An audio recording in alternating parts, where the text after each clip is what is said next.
Bom dia a todos. Vamos iniciar mais uma palestra do nosso 13º Simpósio Brasileiro de Farmacognosia. Eu vou apresentar a nossa palestrante, Andressa Berreta. Ela é farmacêutica bioquímica, mestre em fármacos e medicamentos, doutora em medicamentos cosméticos pela Faculdade de Ciências Farmacêuticas de Ribeirão Preto, Universidade de São Paulo, pós-doutorado em biologia molecular pela mesma faculdade, atua na Apsflora há 21 anos e atualmente é gerente de pesquisa e desenvolvimento e responsável técnica da empresa. Está como presidente da ABMEL na gestão 2020-2021 e lidera o grupo de trabalho da ISO, que está constituído o padrão internacional de própolis, tendo se eleita pelos países membros para tal função. É membro da Comissão de Produtos Apícolas da ABNT, CE 089, e é cofundadora da startup AgroBee, empresa de promoção da polinização assistida inteligente. Seja bem-vinda, Andressa, o público está com você.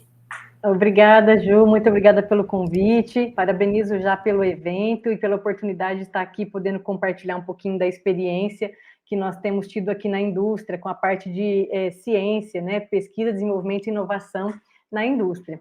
Então, eu vou compartilhar a minha tela para a gente poder, então, conversar um pouquinho aqui sobre isso. Bom, se vocês estiverem com algum problema para ver a tela, você me sinaliza aqui, por favor, senão eu vou dar sequência, tá bom? Bom, então eu vou falar um pouquinho sobre o trabalho que eu tenho feito na parte de pesquisa, desenvolvimento e inovação aqui na empresa Apsflora. Bom, nós começamos esse trabalho, antes de falar sobre a parte de pesquisa especificamente, né, para vocês entenderem, não é, infelizmente, no Brasil, a gente ainda não tem todas as empresas do segmento de produtos naturais fazendo a sua inovação e a sua pesquisa internamente. A gente tem algumas normas de alguns órgãos, onde a gente pode fazer alguns desenvolvimentos já bem norteados por algumas regras e definições, né, da própria Anvisa, por exemplo. Mas algumas empresas, elas saem um pouco fora daquele padrão tradicional, sobre aquelas coisas que já são tradicionais, e elas vão fazendo coisas diferentes, né? Tem, então, empresas que trabalham com a pesquisa, e nós temos várias aqui no Brasil que fazem isso, e a Apsflora é uma dessas empresas. Então, para falar sobre isso, eu tenho que falar um pouquinho sobre a sua missão e valores, né? Aqui na Apsflora, né, nós somos movidos pela paixão pelo que fazemos, pensamento sustentável, espírito inovador, alta performance e bom convívio colaborativo. E assim, a nossa paixão é oferecer soluções inovadoras para melhorar a qualidade de vida e a saúde dos consumidores, a partir de ingredientes naturais, provenientes de uma gestão ética e sustentável. Então, norteados por esses valores e por esses princípios, é que nós trabalhamos com tudo que nós fazemos aqui internamente. Na área de inovação e pesquisa, a gente faz trabalhos desde a parte de isolamento, de fracionamento, de extratos, incluindo parte de desenvolvimento farmacotécnico, que vai desde desenvolvimento de processos extratores, extratos em várias formas de apresentação, com otimização de condições, e também formulações, que vão abranger formulações líquidas, semissólidas e sólidas. Nós trabalhamos também demonstrando eficácia e segurança em modelos não clínicos e clínicos. Para isso, algumas etapas nós fazemos internamente, e muitas delas nós fazemos com os nossos parceiros de pesquisas nas universidades ou nos hospitais parceiros. Fazemos, então, também a pesquisa clínica e todo o desenvolvimento e validação de métodos analíticos. Essa parte toda é feita internamente. Bom, essa pesquisa começou com os nossos fundadores, seu Manuel e seu Antônio Carlos, que começaram a empresa em 1982. Desde esse momento, eles já faziam inovação. Ao transformar, né, o mel com plantas medicinais e própolis nos potes que a gente vê no mercado. Hoje até já começaram a ficar em desuso, mas nessa época que a empresa começou, isso foi uma inovação. Eles pegaram algo que as mães ou as avós faziam em casa, de forma caseira, com aquelas plantas que tinham lá na sua horta, né? Faziam essas misturas com mel para fazer um xarope, e isso eles pegaram e transformaram num produto, que nós tivemos várias linhas, né? Uma linha com vários tipos de produtos nesse sentido, no formato de potes.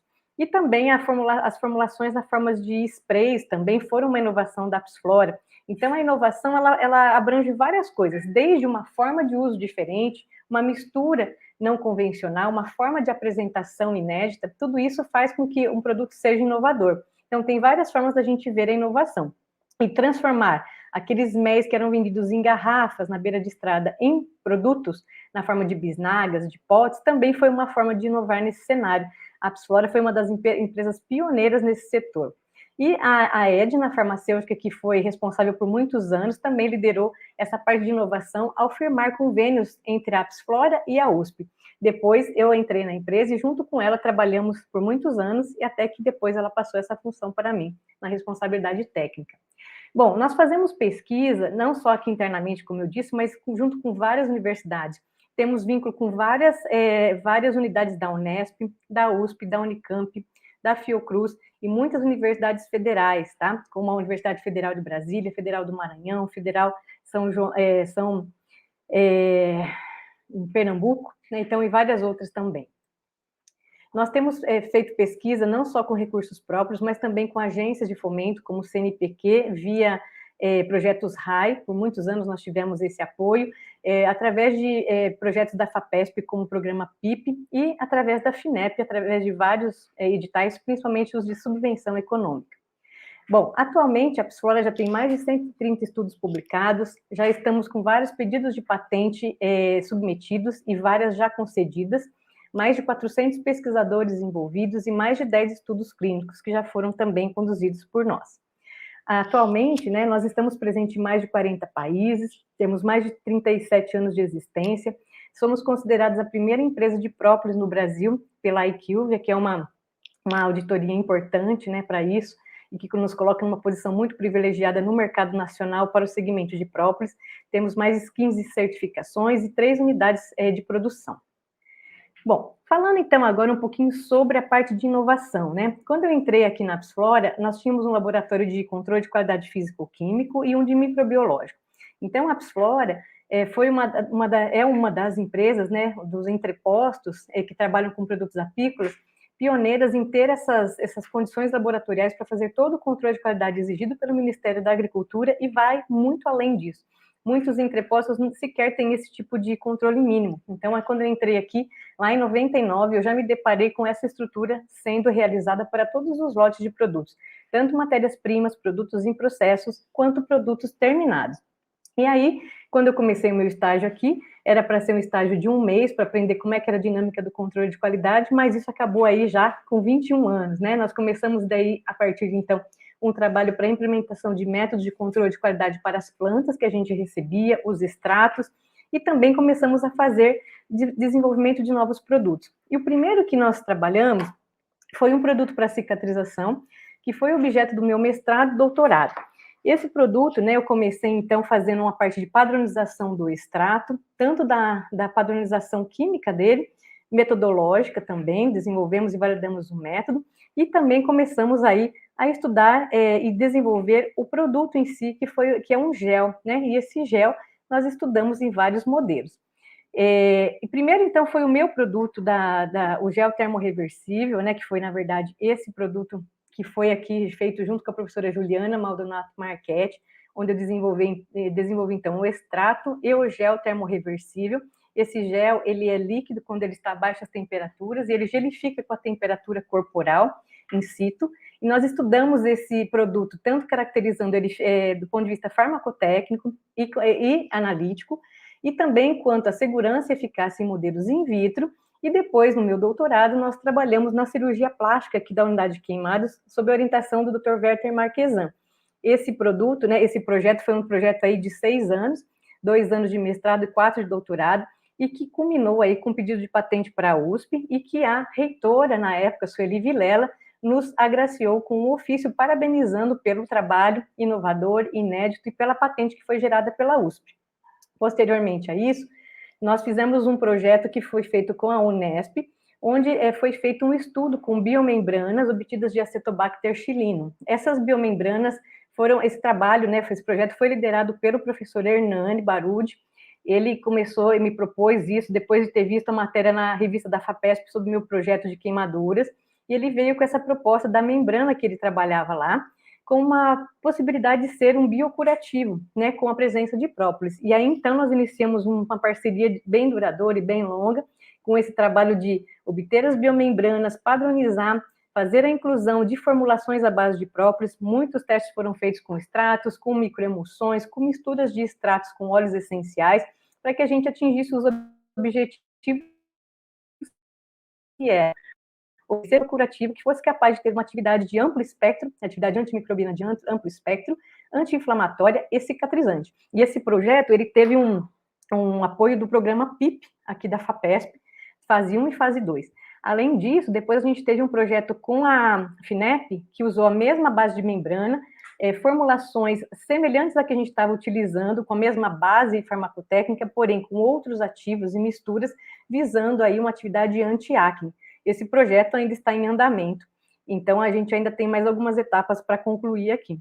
Então, estamos fazendo aqui desde obtenção das formulações, nesse caso a gente trabalhou com microemulsões, porque quando a gente incorporava o extrato sozinho, a gente percebia que a gente estava tendo uma perda muito rápida da atividade. Quando a gente fazia um modelo de eficácia in vitro, a gente via que com 24 horas a gente perdia bastante atividade, porque volatilizavam alguns compostos.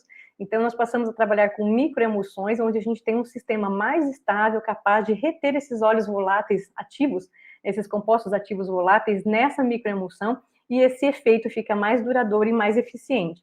Então, a gente demorou bastante para atingir todos esses objetivos de estabilidade e de eficácia.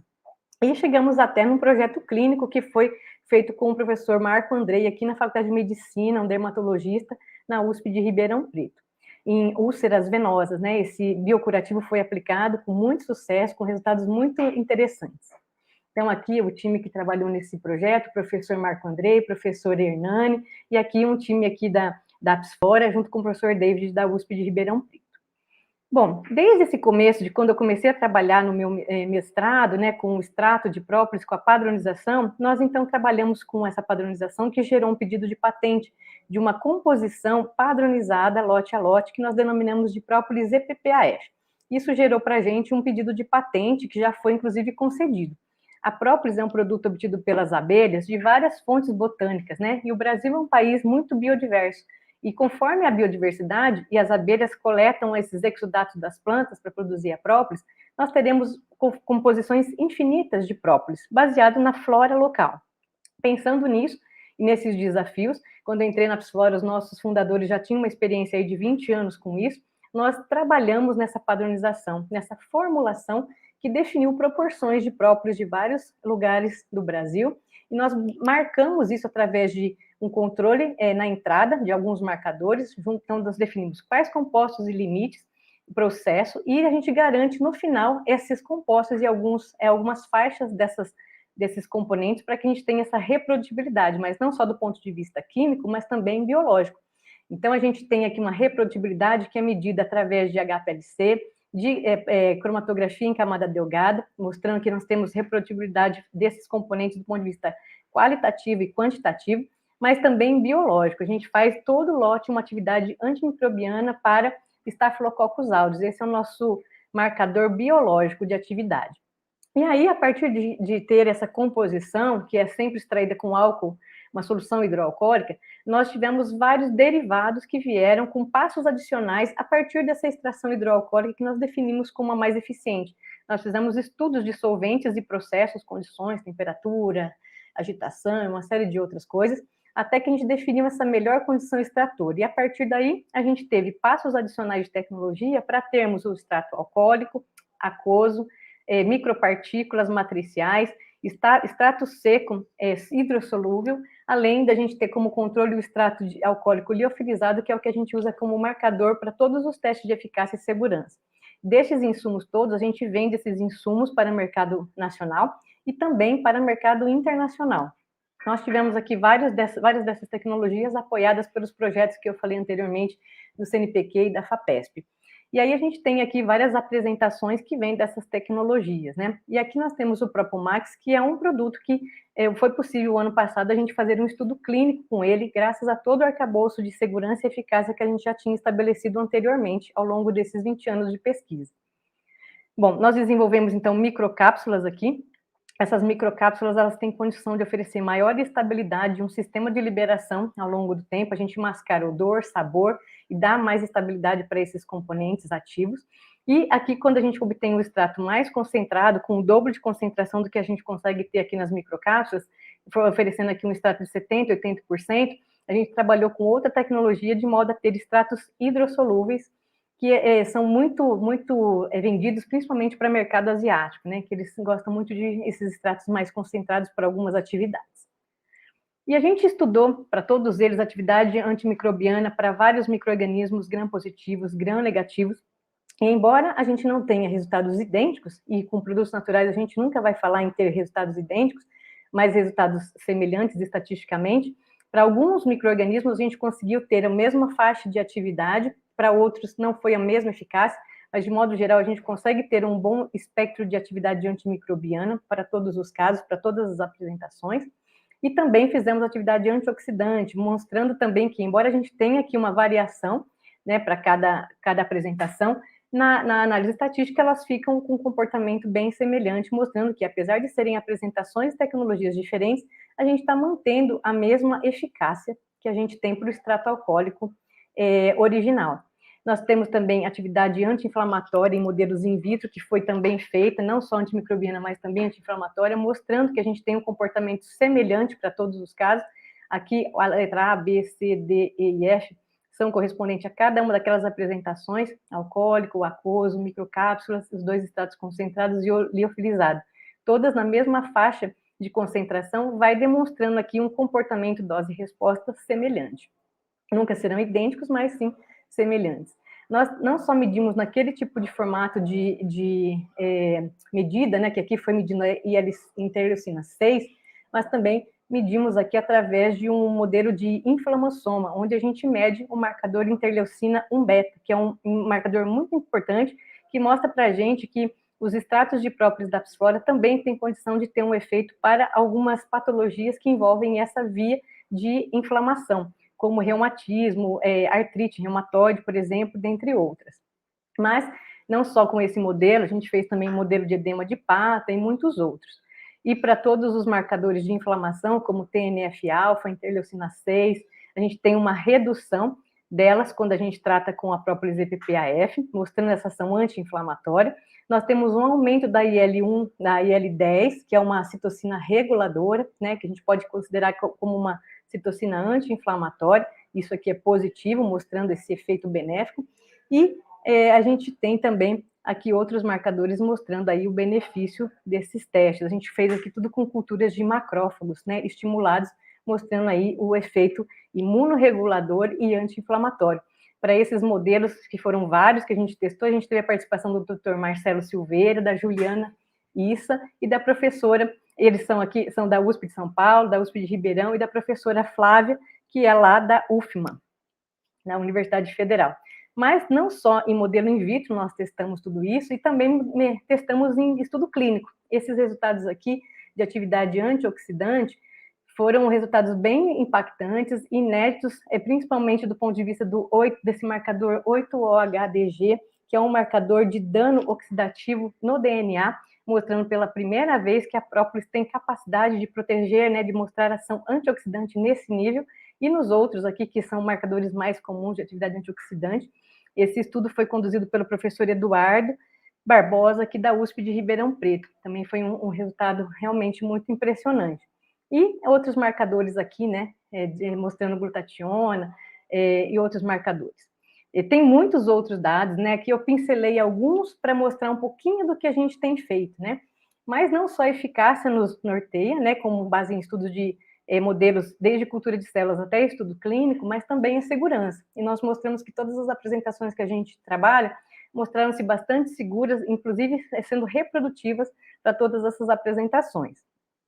Fizemos um estudo clínico para medir todos os parâmetros de segurança, né, que são exigidos pelos órgãos reguladores, mostrando aqui a segurança, né, desses produtos em voluntários sadios. E nesse estudo de segurança nos surpreendeu, inclusive, um efeito aqui estatisticamente diferente para aumento de HDL, que é o aumento de um colesterol bom, né? Esse estudo foi feito assim com foco da segurança, mas esse dado apareceu para a gente como uma coisa interessante para a gente pesquisar futuramente com mais profundidade. Bom, esse estudo que a gente fez também clínico foi muito importante porque veio trazer para a gente uma resposta muito importante para a questão de interação medicamentosa. Desde que eu entrei aqui na Psiflora, quando eu era a terceira farmacêutica da empresa, né? Antes de mim estava a Edna e o Luiz Cláudio, que estavam em duas frentes de trabalho diferentes, e eu estava aqui, né, na parte de laboratório, pesquisa, e assim, a gente sempre, nós todos atendíamos consumidores, né? E era uma pergunta recorrente para consumidores falar: nossa, eu tenho aqui hipertensão, eu posso tomar própolis? Eu tenho problema de câncer, tomo várias medicações, posso tomar própolis? E a gente não tinha essa resposta, né, há 20 anos atrás. Isso era uma coisa que me incomodava como farmacêutica, né? Como é que a gente pode falar que esse produto vai interagir ou que não vai interagir sem ter isso estudado, né? Então, o extrato de própolis e PPAF é um dos poucos produtos naturais que tem um estudo clínico de interação medicamentosa com as principais CYPs, que são as enzimas metabolizadoras hepáticas, né? Mas não só essas, como também a gente trabalhou também nesse projeto com um marcador chamado PGP, que é um marcador importante de transporte, que aumenta ou diminui a excreção de alguns fármacos, né? Então, a gente fez esse estudo e a gente seguiu todos os protocolos da OMS, mostrando que a própolis e PPAF, nós não utilizamos aqui o extrato alcoólico, nós utilizamos o extrato seco, para a gente não ter influência do álcool, porque o álcool, ele causa interação, né? Então, a gente fez um estudo sem o álcool para saber se a própolis teria essa capacidade de interação ou não. Alguns marcadores tiveram algum tipo de interação, mas estatisticamente falando, dentro dos guias da OMS, o que a gente observou foi que não foi significativo. Então, que a própolis pode sim ser consumida com a grande maioria dos medicamentos sem ter qualquer tipo de interação positiva ou negativa. Isso nos dá bastante segurança para recomendar que o produto pode ser usado para pacientes internados, hospitalizados por qualquer razão. Isso foi um dos itens bem críticos e importantes para que a gente defendesse no comitê de ética o uso da própolis, né, do Propomax, que é o produto sem álcool, no estudo clínico da Covid. A gente não sabia se a gente iria ter efeito positivo, né? A gente não tinha dados específicos para o coronavírus, SARS-CoV-2. Então, tudo que a gente tinha eram hipóteses com base nas atividades anti-inflamatória, antiviral, imunorreguladora, que a gente tinha indícios de bons resultados, mas a gente não tinha essa certeza. E o que a gente alegou foi: nós não sabemos se a gente vai conseguir ajudar, mas a gente não vai atrapalhar, porque a gente já tem esse estudo clínico que mostra a ausência de interação. Então, o nosso produto vai ser usado junto com a medicação usual do hospital, não vamos substituir nada, só vamos incluir isso, e a gente tem um risco aí, uma chance de sucesso, né? E também para dar esse subsídio, a gente tinha feito anteriormente um estudo clínico que foi conduzido pelo Dr. Marcelo, na USP de São Paulo, para pacientes com dano renal crônico.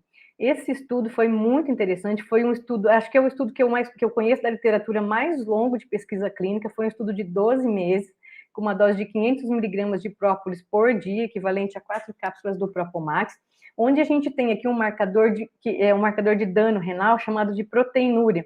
E a gente viu que na presença do grupo, na presença da própolis, a gente reduz aqui esse marcador de dano, né, mostrando que a gente está revertendo o dano renal, que é algo muito importante. Muitos pacientes que estavam nesse estudo estavam caminhando para uma questão de entrar em diálise.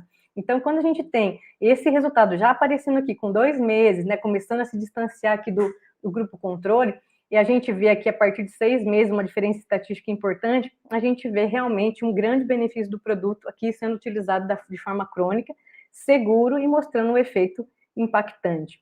Aqui eu trago o professor Eduardo, que ele participa de todo o delineamento clínico de todos os nossos projetos. Ele é um médico, é especialista em pesquisa clínica da USP aqui de Ribeirão. E todos os nossos estudos a gente discute, ele participa desse delineamento experimental. E a gente sempre está junto na Anvisa também, trabalhando sobre esses protocolos, validando os modelos que a gente vai usar. E o professor Jairo é um parceiro nosso de mais de 20 anos, né? O professor Jairo foi o professor que trabalha capsular desde 95 e foi a pessoa que me colocou aqui para fazer estágio, né? Então a gente trabalha junto desde então. E ele lidera para a gente todos os trabalhos na parte de princípios ativos naturais. Bom, ao longo desses anos todos a gente fez muita coisa, né? Aqui eu dei uma resumida, dando uma pincelada em algumas coisas para chamar a atenção do que é possível, como é possível fazer inovação e pesquisa dentro das indústrias, né? E com muitos projetos.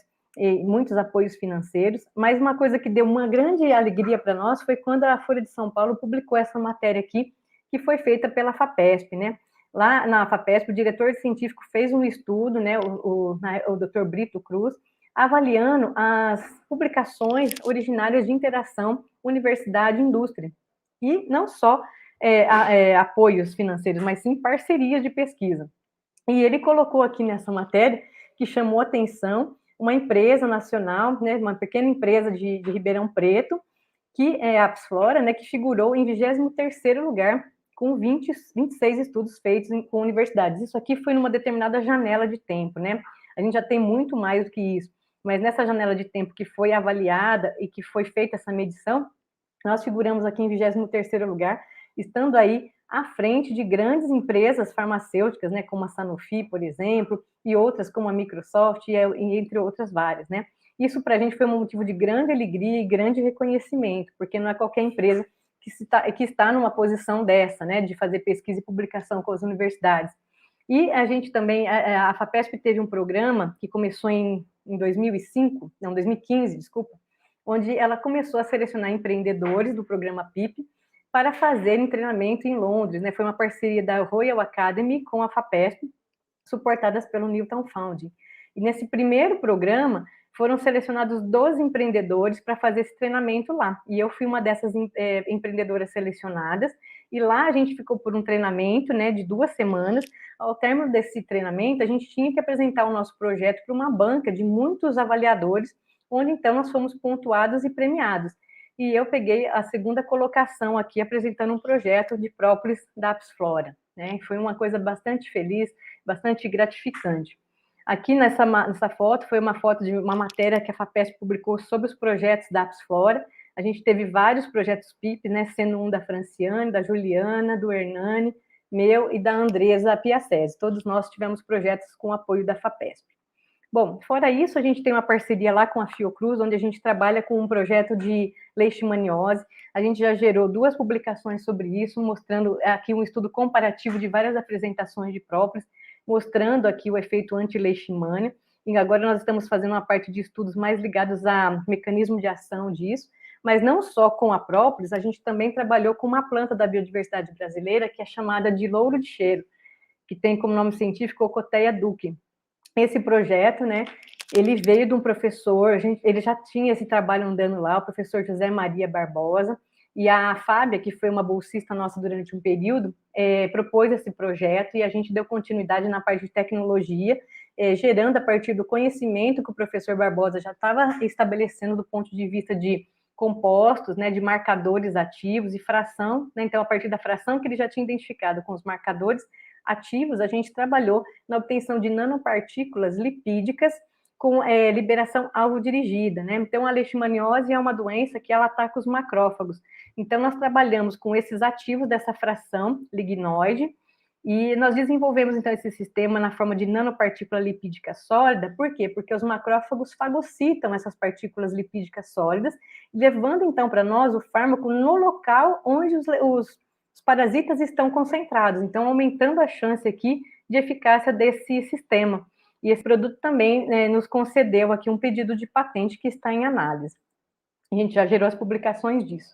Aqui nós temos todo o time da professora Valéria, com as alunas lá da Fiocruz, a Fran, que trabalhou também nessa parte do louro de cheiro, das nanopartículas, e aqui então, o Hernani, que foi quem nos colocou em contato com esse time de pesquisa sensacional. Então, o Hernani realmente está com a gente há muitos anos e ampliando bastante aqui o nosso leque de trabalhos. Mas não só com própolis, né, e com o louro de cheiro que nós trabalhamos, nós temos também trabalhos na linha de frente de romã. E esse trabalho eu tenho tanto lá na Universidade Federal do Maranhão, com a professora Márcia, que agora está lá na UNB, mas também com o pessoal da Unesp lá de odontologia de Araçatuba. A gente trabalhou com a romã para produtos da saúde oral, trabalhando com enxaguatórios, e a gente também gerou uma publicação sobre isso. A gente trabalhou com nanopartículas da romã, por uma síntese green, onde a romã é o responsável por gerar essas nanopartículas. E também a gente trabalhou no projeto do Renan com um produto à base de nanopartículas de prata, mais reduzidas pela presença da romã, de formulações de cicatrização também. a gente teve aqui a aluna, né, que trabalhou, a Gabriela, que trabalhou no enxaguatório, ela fez uma parte aqui dentro da Psiflora, uma parte na Unesp. O Renan fez uma grande parte aqui dentro, com todo esse desenvolvimento e caracterização, e a parte de cicatrização a gente fez em parceria aqui com a USP de Ribeirão Preto. Bom, aqui, né, algumas imagens de alguns projetos que a gente trabalhou, né, mostrando que a gente vai desde cultura de células, determinação de MIC, concentração de citotoxicidade, estudos mostrando aqui a questão da cicatrização. A gente tem um trabalho também de candidíase vaginal, que eu acabei não abordando, tanto candidíase vaginal quanto bucal. A gente também desenvolveu um gel para isso, além de mecanismos de ação e uma série de coisas, né? Então, aqui só para dar uma pincelada aqui mesmo, sobre um pouquinho de cada coisa que a gente fez. Aqui alguns parceiros, né, que trabalham com a gente aqui da USP de Ribeirão, lá da UNB, são grandes parceiros que se tornaram amigos, né? Nós trabalhamos aí realmente há bastante tempo juntos, são mais de 20 anos trabalhando nisso, e que proporcionaram para a gente que no ano passado a gente estivesse aí prontos com um projeto para dar início aí ao estudo clínico, né? Então, era isso que eu preparei aqui para trazer para vocês. Vou deixar um tempo para as perguntas, né? Se vocês quiserem. O ano passado, como eu disse, né, como a gente tinha mais de 20 anos com essa padronização, estudo de segurança, eficácia, vários estudos clínicos, a gente propôs um projeto clínico para a Conep, que foi para usar própolis, o Propomax, que é um produto que já está registrado no mercado como um alimento, como um coadjuvante nos pacientes com Covid, internados, né? Então foram pacientes hospitalizados, e nós conseguimos a aprovação, fizemos esse estudo, publicamos, e tivemos duas publicações, né, um artigo de revisão sobre isso e o clínico, que eu acabei não colocando aqui os dados, mas porque eu achei até que já estava com muita informação, mas felizmente esse nosso estudo foi muito bem sucedido, a gente reduziu o tempo de internação dos pacientes. Então foram 2 doses testadas, a primeira dose reduziu em 42% o tempo de internação, o tempo médio foi na primeira onda de Covid aqui no Brasil, né, era de 12 dias de internação, caiu para 7, e com a segunda dose a gente reduziu o tempo de internação pela metade. Então, você conseguir liberar leitos mais rapidamente, você conseguir ser liberado para ir para casa mais rapidamente, mostra aí uma ajuda importante do produto como coadjuvante junto com as outras medicações. É isso que eu tinha para compartilhar com vocês, para mostrar que é possível a gente fazer pesquisa dentro da universidade, tem programas de fomento disponíveis também para linhas na indústria, reduziram bastante recentemente, né? Muito, na verdade. A gente teve um período que foi muito positivo, a gente teve uns 8, 10 anos aqui com muito projeto, muito legal, com recursos, né? Infelizmente, a gente está passando por uma fase bem negativa, mas a FAPESP aqui no estado de São Paulo, graças a Deus, existe e apoia as indústrias, né? Então, a gente tem também essa facilidade aqui que ajuda bastante. Então, era isso. Deixo aberto agora para a Ju comentar e para trazer as perguntas se o pessoal tiver. Obrigada, Andressa, foi maravilhosa a sua apresentação, como sempre, né? Brilhante. Só tem elogios aqui no chat, mas eu vou fazer algumas provocações aí. Você falou sobre fomento, né? O quanto você trabalha numa indústria, como você contou aí, que ela não é multinacional, não é gigante, né? E mesmo assim foi desafiada a fazer pesquisa de alta tecnologia envolvendo ensaio clínico, ou seja, muitas etapas da cadeia de produção do medicamento, né? E a própolis, ela é tida muito como não um medicamento, mas regulado pelo MAP, não pela Anvisa, não é isso? Sim. Aí eu queria que você falasse um pouquinho sobre essa regulação e qual é dentro da ciência, assim, né? Qual foi esse divisor de águas? Porque eu, como farmacêutica, trabalhando com própolis, eu me sinto, assim, às vezes, ela é tida como um alimento, né? Como um produto que é regulado pelo MAPA, mas, na verdade, ele tem uma série de atividades, como você bem mostrou, farmacológicas. E sim, poderia ser um medicamento. Então, eu queria que você falasse um pouquinho sobre isso.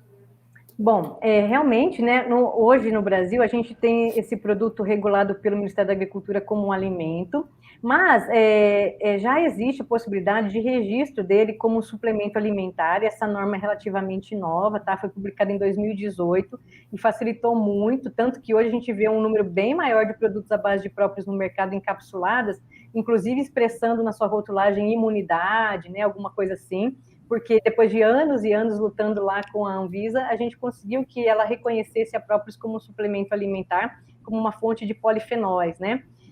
Mas existe também a possibilidade de se registrar na Anvisa como um medicamento opoterápico. Nós tivemos umas tentativas nesse sentido, a gente tinha um produto que a gente trabalhou com várias apresentações, com um dossiê que tinha 4.000 páginas, e um monte de testes, de investimento e tudo mais, mas a gente ficou um pouco desanimado, porque na época caiu na mão de uma avaliadora que implicou logo no começo do processo e indeferiu, porque ela entendeu que tinha que ser 3 lotes de matéria-prima, quando nas regras todas a gente tem 3 lotes de produto acabado e não 3 lotes de matéria-prima. E isso foi motivo dela indeferir e alegar que todo o resto do processo não poderia ser avaliado, quer dizer, ela nem chegou a passar do primeiro dossiê, né? E a gente tinha despendido muita energia, muitos recursos, muitos anos de trabalho, com muito material, a gente ficou bem desanimado com isso, e a gente acabou investindo em trabalhar com a Anvisa na área de alimentos, porque são outros desafios e menores do que trabalhar com medicamento, né? Trabalhar com medicamento tem um custo bastante alto. Embora tudo que a gente trabalha aqui hoje segue basicamente as regras de medicamentos, a gente se deparou aí com algumas barreiras do ponto de vista regulatório por questão de parecer mesmo, né? De ponto de vista de avaliador. Mas existe a possibilidade, tá? Ela existe, só que a gente acabou meio que desanimando esse é um tempo muito longo de espera, um investimento muito alto para a gente correr, às vezes, alguns riscos desse tipo. Então, a gente registrou como alimento. E tem essa possibilidade. Mas vocês não abrem mão de fazer os ensaios clínicos, enfim, né? Isso, então, tipo, embora a gente não possa escrever na rotulagem uma série de coisas que a gente poderia escrever considerando os dados que a gente tem clínicos, a gente vai fazendo esses estudos, vai demonstrando, vai publicando e vai trabalhando com esse material junto aos profissionais de saúde, aos nutricionistas, aos médicos, mesmo não podendo usar isso na rotulagem como um medicamento, esse conhecimento existe, né, e dá suporte aí para muita coisa, né? Segurança, então, principalmente, né? Principalmente, Isso é uma coisa muito importante, né? A segurança. Eu tenho visto algumas coisas, algumas iniciativas, achando que própolis é tudo igual, né? E eu acho que isso é uma coisa que precisa ser bem cuidada. Cada própolis tem uma constituição química e requer estudo de segurança para definição de dosagem adequadas e tudo mais, né? Para a gente não ter nenhum risco. Isso é uma coisa que para a gente sempre foi muito sério, muito importante. Aí, sobre fomento, Andressa, né? Você falou sobre FINEP, sobre PIP, sobre esses editais. Eu gostaria que você colocasse o quanto isso é uma mola propulsora para a indústria crescer, né? E a ciência também, a ciência dentro da indústria, né? Essa interação. Se essa realmente é o caminho, a ponte entre essas duas entidades, empresa e universidade, ou não? Você acha que isso não vai ser, não é esse o caminho? Olha, para a gente, assim, eu posso dizer que se não fosse isso, a gente não teria feito tudo o que a gente fez. Foi, sem dúvida, uma mola propulsora, né? Se a gente não tivesse apoio da FINEP e da FAPESP, dificilmente a gente teria feito tudo isso. Embora, quando eu entrei aqui, a gente tinha um laboratório bem equipado para fazer controle de qualidade, a gente não tinha para fazer a pesquisa que a gente conseguiu fazer, né? Isso foi graças aos equipamentos que a gente conseguiu via FAPESP, né? Isso colocaram o nosso laboratório em outro patamar, além dos recursos para a gente fazer parcerias e poder contratar bolsistas, poder pagar material. A gente trabalha com materiais caríssimos, né? A empresa nacional, como a nossa, de pequeno porte, não teria condição de fazer isso de jeito nenhum. Ainda que, quando eu entrei aqui, a empresa já tinha alguns projetos andando de segurança e de isolamento de compostos com recursos próprios, ia numa velocidade muito diferente, né? Então, o recurso governamental para isso foi, sem dúvida, importantíssimo. E fazer pesquisa e inovação tem um risco alto, né? E para a empresa nacional, nem sempre ela está preparada para ter esse recurso para fazer esse tipo de investimento. Mas, assim, eu posso dizer que aqui a gente aproveitou isso tudo muito bem, nosso laboratório mudou de patamar, e o que a gente gerou ao longo desses anos não necessariamente tá tudo sendo comercializado no mercado interno, grande parte disso vai para o mercado externo. Então, o que é mais importante disso? A gente tem barreiras regulatórias no Brasil, muitas, infelizmente, que dificultam muito a gente colocar inovação rapidamente no país, mas a gente consegue exportar. Então, a gente conseguiu multiplicar esse recurso que a gente recebeu muito, gerando impostos para o governo recuperar esse investimento e poder investir novamente em novas pesquisas. Então, quando a gente começou o nosso primeiro projeto PIP, a gente tinha um faturamento na casa aí de 6 a 7 milhões. Hoje a gente está quase batendo 100 milhões, né? Então, houve realmente uma mudança de patamar incrível, e a inovação, ela traz valor agregado, ela te coloca numa posição competitiva, né? As empresas que ficam paradas, elas acabam que vão ficando na mesmice ou vão declinando, né? Então, isso fez muita diferença para a gente. E eu acho que é um caminho que não pode parar. Tem que ter incentivo para poder a gente aproveitar todo o conhecimento dos alunos que a gente forma, né? A gente forma profissionais brilhantes que precisam de oportunidade para gerar coisas boas, para gerar inovação para o consumidor e fazer girar o financeiro do país, né? E principalmente também gerando empregos, né? Porque uma vez que você aumenta o faturamento, provavelmente maiores postos de emprego aparecem, né? Dentro da empresa. Sim. E aí, por último, assim, para a gente fechar, eu queria saber dois pontozinhos. Sempre que eu penso em fitoterápico, apoterápico, né, ou qualquer coisa que vem da natureza, você tem um fator limitante que é o fornecedor, pela sua diversidade, por ser pequenos produtores, não é, né? Esse fornecedor ele tem agora as limitações climáticas, ambientais, uma série de restrições, inclusive, né, normativas que hoje pesticida, enfim, uma série de problemas como esse, né? A abelha a gente sabe que também corre riscos, né? Quem trabalha com apicultura sabe esse risco. E então, como é essa relação, né? Como que vocês mantêm isso? Se existe alguma interação com a comunidade, né? Que é produtora, os apicultores eu conheço bastante, eu acho lindo como eles são ativos, inclusive na parte científica, né? E depois, lá na outra ponta, nas startups, que a gente tem mestres e doutores saindo, estudando muito, como é a relação da indústria com essas duas pontas? Bom, a parte de fornecimento realmente é um gargalo muito importante. Até hoje, por exemplo, a gente não colocou própolis vermelha no mercado porque esse é um gargalo, né? Hoje, felizmente, a Pisflora ela tem tamanhos de lotes grandes, né? E a gente não tem fornecimento em quantidade para atender um lote, para você ter ideia. Então, esse para a gente é uma barreira, né? A gente tem trabalhado aí para tentar desenvolver fornecedores nesse sentido. Outras frentes, como própolis verde, marrom, por exemplo, como a Pisflora trabalha nisso há mais de 40 anos, isso foi sendo construído ao longo do tempo, né? Então, essas parcerias, esses vínculos. Tinha time, junto com o seu Manuel, que é o nosso agrônomo, né? Um dos fundadores, engenheiro agrônomo, ele tinha alguns estagiários e pessoas que trabalharam com ele para qualificar esses apicultores, para treinar em boas práticas, manejo, para aumentar a produtividade. Então, isso tudo foi muito importante. No caso da própolis vermelha, a gente está estabelecendo esses laços ainda para conseguir ter lote, porque hoje a produção é muito pequenininha. A gente conversa com produtores que têm 10 quilos, né, tipo 5 quilos, e a gente trabalha com lotes aqui de 1.000 quilos, né? Então, a gente tem que trabalhar essas comunidades para que ela consiga se desenvolver, né? Porque tem espaço para isso.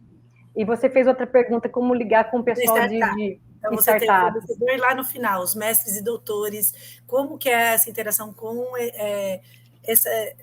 esse recurso humano qualificado e quanto essa interação, como ela se dá, né? Quando, por exemplo, se alguém quiser procurar a Pisflora para fazer algum projeto bacana de inovação ou tiver, como seria? Sim, a gente trabalha bastante nesse formato. A gente teve, por muitos anos, muitos projetos onde a gente teve doutores aqui dentro, trabalhando aqui dentro com a gente. Alguns saíram daqui, montaram suas startups, né? Então, isso para a gente é motivo de bastante felicidade, porque as pessoas aprenderam também conosco, né? E contribuíram com o conhecimento delas, né? Então, essa interação é sempre boa. E a gente tem oportunidades, quando a gente está com projetos, para absorver esse pessoal qualificado para estar trabalhando internamente aqui com a gente. E a gente também faz muitas interações para fazer pesquisas junto com algumas startups, né? Agora está numa fase que a gente não está tendo muito projeto nesse momento, mas a gente já fez bastante coisa em cooperação, não só com startups, mas com muitos professores também, né? Com alunos de professores que queriam fazer uma coisa mais aplicada, então aí desenvolveram o projeto de mestrado ou de doutorado em conjunto conosco, a gente delineou juntos e trabalhamos em parceria, né? Aí a gente sempre tem algum combinado que é feito ou com o professor, ou com o aluno, ou com material, ou com bolsa, enfim, cada caso é um caso, né? Mas, assim, há possibilidade, há interação, sim. Então, ótimo. Eu queria agradecer muito você ter aceitado o nosso convite, foi maravilhoso, bom te ver de novo, né? Agradecer muito e que em outros momentos podemos nos encontrar novamente, viu? Obrigada. Tá joia, Ju. Eu que agradeço a oportunidade e estar aqui com vocês está sendo uma grande satisfação. Muito obrigada, viu?